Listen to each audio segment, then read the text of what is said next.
The banquet hall shimmered with chandeliers, laughter bouncing off marble walls, but my pulse pounded louder than anything. My sister, Amanda, stood at the center of attention in her flowing white gown, the perfect bride-to-be. And then my heart froze. Before we begin, drop a comment and tell us, where are you from and from which city you're watching our videos? And after watching the whole video, don't forget to tell us, what would you do in this situation? Be honest. Tell me in the comments below. We read every comment. Let's begin. She lifted her hand and proudly fastened around her neck the emerald-studded necklace I thought was safe in my drawer. Grandpa's gift. My gift. The guests gasped in awe. Stunning piece, one aunt whispered. Cameras flashed. Amanda smiled, soaking in the admiration like it was hers to keep. I felt heat burn up my throat. Just last week, I had found my jewelry box empty. When I confronted Mom, she said casually, "The necklace Grandpa gave you was never yours alone. It was meant as a wedding gift, for your sister. Don't be selfish." That sting hadn't left me. And now, watching Amanda flaunt it as if it were her birthright, I could barely breathe. Grandpa sat quietly in the front row, his cane resting against the chair, eyes glimmering with pride at the ceremony. He didn't know. He thought his gift was still safe with me. Dad leaned toward me, his voice low and sharp. "Sit down, Lauren. Don't make a scene. It's Amanda's day." Amanda twirled toward me then, her smirk slicing through the air like a blade. "Don't glare, sis. You know it looks better on me anyway." The room laughed politely. They thought it was just sisterly teasing, but my nails dug into my palms, and something inside me snapped. I stood. My chair screeched against the floor, silencing half the hall. Every eye turned to me. My chest rose and fell. Fire in my throat. "Do you really want to wear stolen jewelry on your wedding day, Amanda?" My voice cracked but held. "Because I have something you can't fake. Proof." Gasps filled the room. Amanda's smug expression faltered, her hand instinctively covering the necklace. Mom shot up from her seat, panic flashing across her face. "Lauren, sit down. You're humiliating us," she hissed, her voice like venom. But I didn't sit. I reached into my clutch, the paper trembling in my hand. Grandpa's name, his handwriting, the original receipt. And guess what? It still has my name written as the owner. I held it high, my voice slicing through the stunned silence. "Grandpa never gave this to you, Amanda. He gave it to me. And tonight, you thought you'd wear my inheritance like a trophy. Not anymore." The entire hall went dead quiet. Grandpa shifted forward in his seat, his brows furrowing as his gaze fixed on the paper in my hand. And then he spoke, his voice calm but heavy. "Bring it here, Lauren." The weight of the moment crushed the air out of the room. Amanda's face, drained of color, because this wasn't just about jewelry anymore. This was about betrayal, greed, and a family secret that was about to be dragged into the open.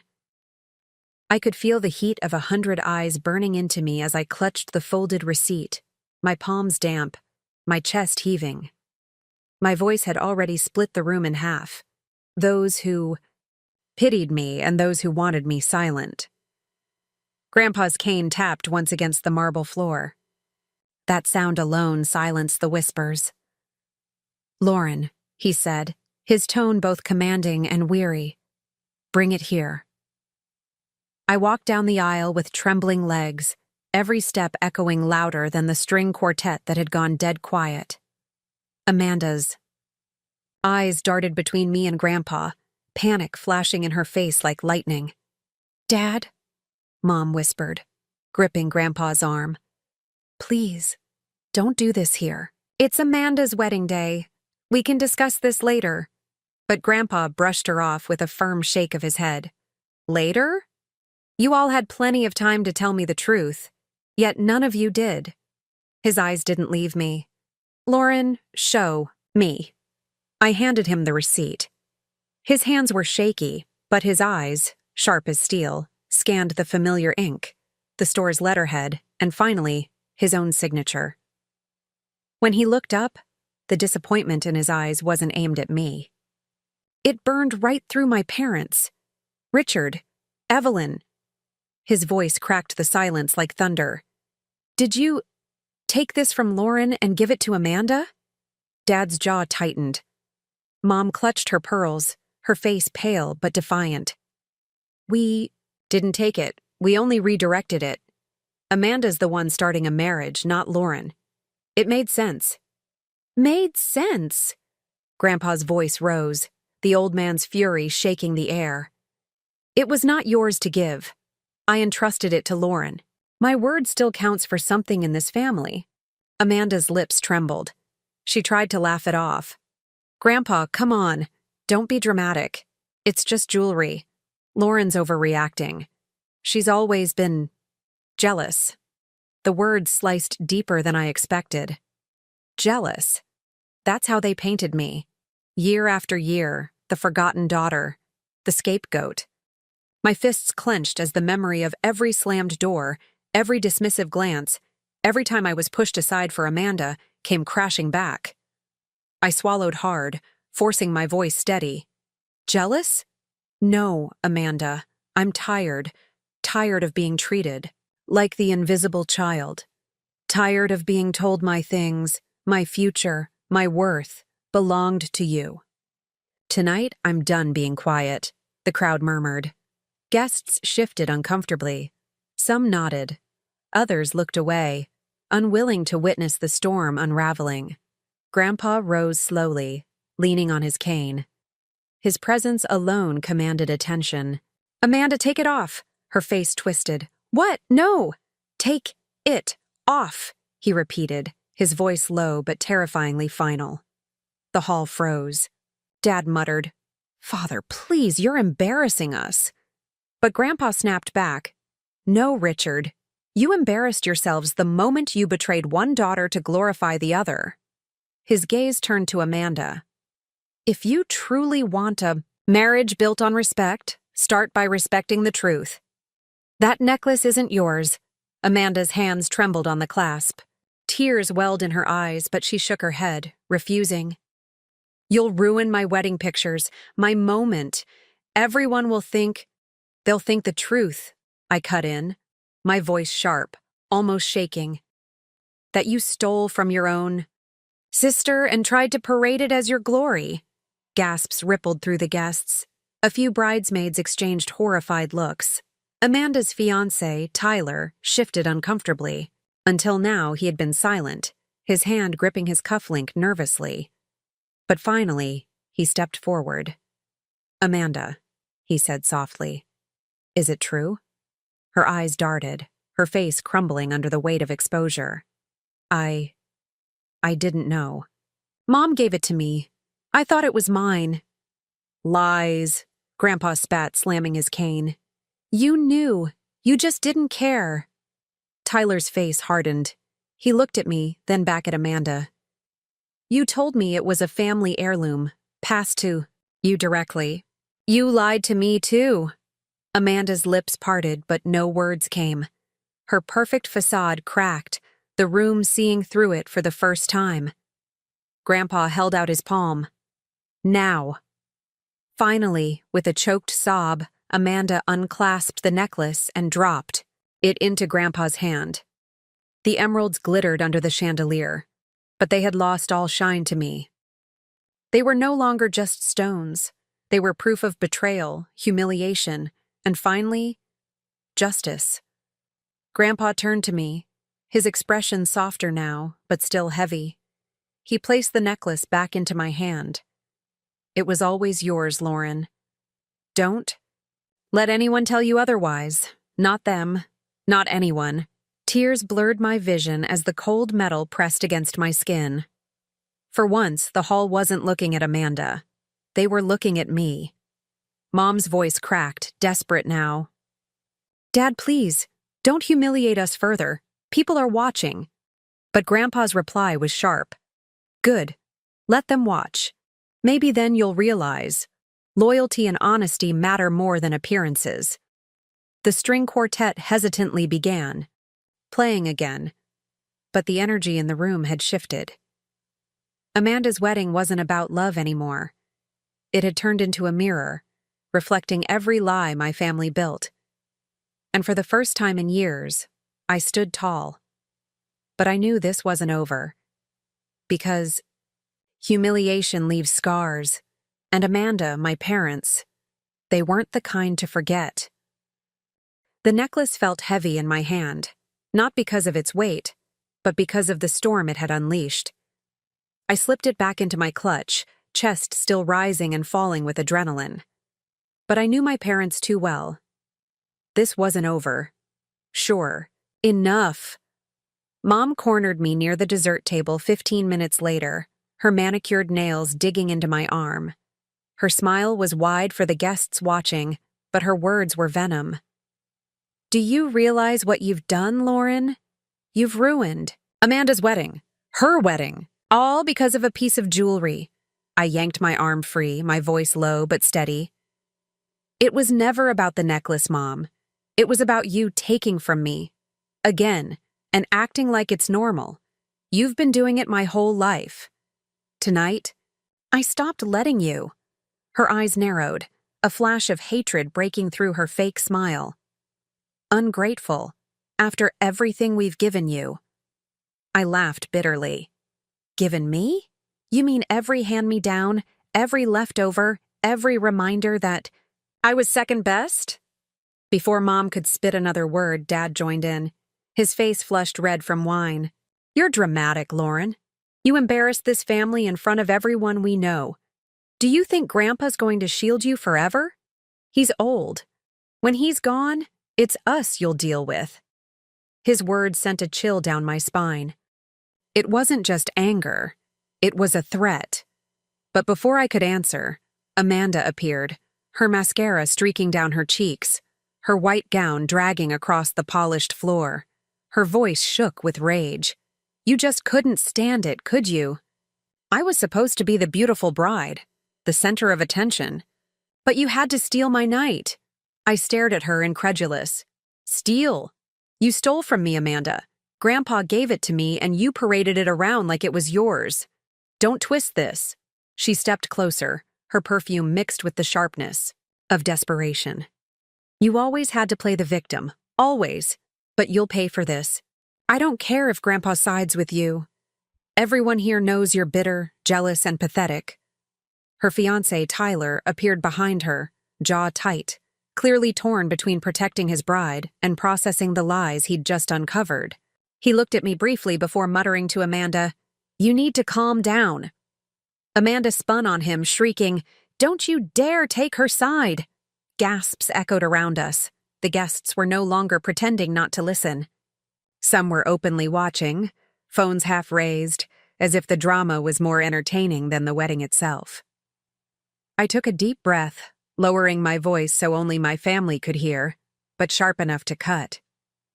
You know what the difference is between me and you, Amanda. I don't need to steal, manipulate, or lie to feel seen. Tonight, people saw me for who I am, not who you told them I was. Her face twisted with rage. You'll regret this. Grandpa's cane tapped against the floor, interrupting us again. He had moved closer without us noticing, his presence commanding the air. His voice was firm. Enough. Amanda, Richard, Evelyn, you've said enough. This is not Lauren's shame to carry. It's yours. Amanda's chest heaved as tears spilled down her face. Mom turned away, furious. Dad muttered under his breath, but not loud enough for Grandpa to hear. I straightened, my shoulders meeting Grandpa's eyes. Thank you for believing me. He gave a small nod, but his words were heavy. This family has hidden behind appearances for too long. Tonight, the truth broke through. But mark my words, Lauren. Truth makes enemies. Be ready. The music swelled again, but it couldn't drown out the tension. I stood taller, clutching my clutch with the necklace inside, while Amanda stormed off in tears, and my parents followed like shadows protecting their chosen daughter. The wedding carried on, toasts were given, photos were taken. But beneath the polished surface, the fracture in my family had grown too deep to ever repair. And as I watched Amanda force a smile for the cameras, I knew something dark, something vengeful, was brewing. This wasn't the end, it was only the beginning. The night dragged on like a performance where everyone knew the actors were lying. Amanda smiled through her tears for the photographs, her fiancé stiff at her side. My parents fluttered between guests, forcing laughter that rang hollow. But their eyes, sharp, venomous, kept darting toward me. I didn't leave. I stood tall, forcing myself to stay. For years I had been the shadow at family gatherings, ignored, dismissed. Tonight I refused to vanish quietly. When the reception finally dimmed into late-night chatter, I slipped onto the balcony for air. The cool wind rushed against my face, carrying away the heavy perfume and suffocating lies of the ballroom. For the first time all evening, I let myself breathe. That's when Mom appeared behind me, her heels clacking like knives against the stone floor. Dad followed, his expression tight. Amanda trailed after them, still in her gown, her eyes blazing. "You think you've won something tonight, don't you?" Mom's voice was sharp, cutting into the silence. "All you did was humiliate this family. No one will remember you as brave. They'll remember you as bitter." Dad stepped closer, his voice a low growl. "You embarrassed Amanda on the most important day of her life. Do you realize what you've cost her? Do you even care?" I turned slowly, my back against the balcony rail. My voice trembled at first, but I steadied it. "What I cost her? You cost me my dignity for years. You handed her my belongings, my chances, my future, like I was disposable. Tonight, I finally said no. If that embarrasses you, then maybe you should ask yourselves why." Amanda's hands balled into fists, her voice cracking with fury.